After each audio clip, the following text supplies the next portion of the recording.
Hi, my name is Jason Parkhill. Thank you for your consideration for this position. I think we can have a wonderful working relationship together. So a little bit about myself. I've been in the Navy for 13 years and recently separated. And we're going to be talking about coffee today because I've got 13 years of experience making and drinking my own coffee. In the Navy, we have positions that are kind of boring sometimes, and we need something to make sure that we keep ourselves alert and awake and always doing something so that we can pay attention to what it is that we are doing.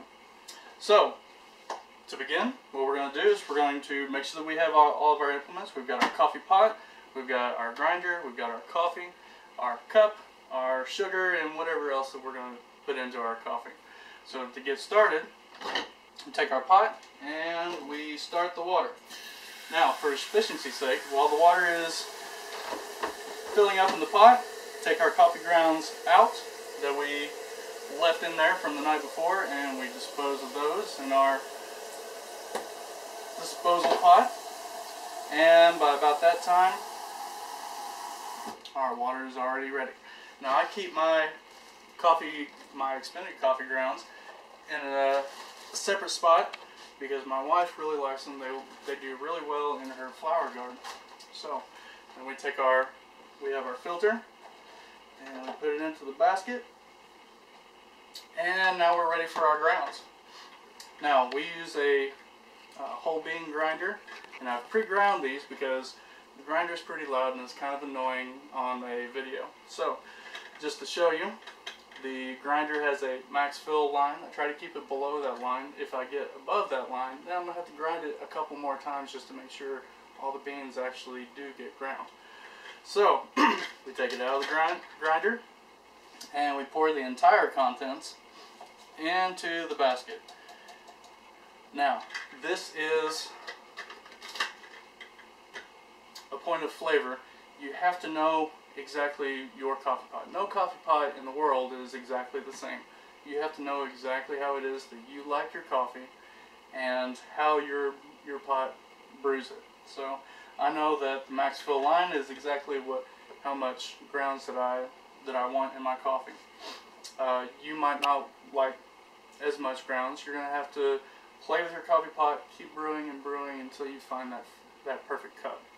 So, since this is my perfect cup, now we've got our water, and we're going to fill the back of the pot.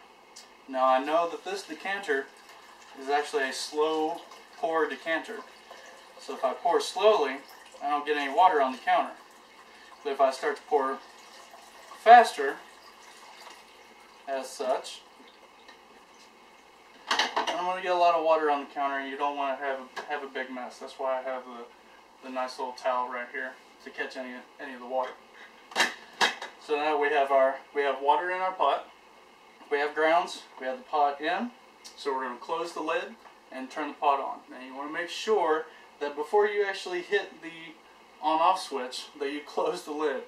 The sprayer is right here, and if you hit the on button before you actually close the lid, you might not actually have the right outcome.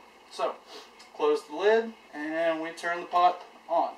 Got the little light indicates that the pot is brewing, so we push it back, and we wait for our cup to brew. So while we're waiting, we want to go ahead and get our cup ready.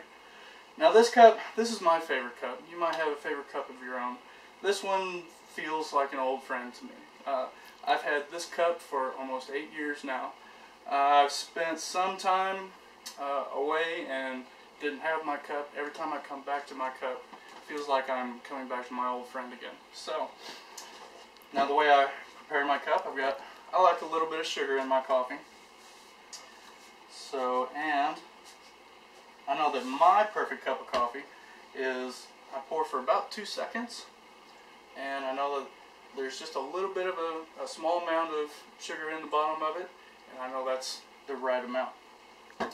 Now, a lot of other people, you might enjoy this. You can use different types of sugar like Splenda or whatever kind of other sweeteners there might be. Also, creamer can be added.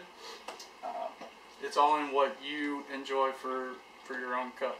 So And like I said, you have to experiment with your own cup to find your perfect cup. So, now, with this pot brewing, I know that when it reaches the top of the silver line right here, it's brewed exactly one cup. So, as soon as it gets to that height, then I'm going to pour my cup, and that's my perfect pot of coffee. So, again, my name's Jason Parkhill, and thank you for your consideration.